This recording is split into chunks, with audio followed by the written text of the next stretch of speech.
This is the April 6th through April 10th lab report for Mr. Penmoon's class. This is a two-part video, and the video for part 1 will be listed in the description box below. This is a titration lab. Part 1 is the lab demonstration acid-base titration.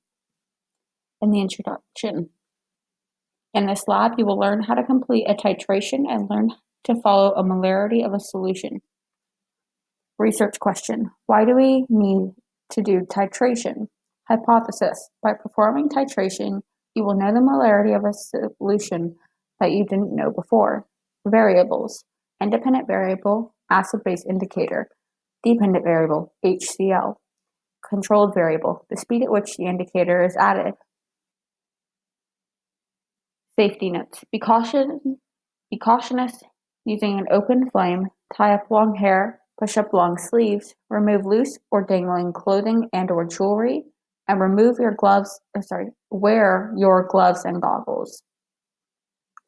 Materials: HCl, which is the analyte, the titrant, then the Ehrenmeyer flask, a burette, a graduated cylinder, and phenolphthalein, which is the acid-base indicator.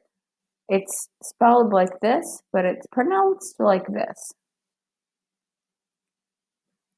Procedure: fill a flask with 10 milliliters of your analyte. Add 3 to 4 drops of the acid-base indicator. The solution should remain clear. Add the titrant to the analyte using the burette. When the color of the acid-base indicator starts to stay for a longer time in the flask, slow the addition. Look at the burette and report the volume of the sodium hydroxide added as well as the concentration of the sodium hydroxide used. Repeat the titration and take the average. Calculate the concentration of the sodium to find its molarity. Conclusion: you now know how to complete a titration experiment.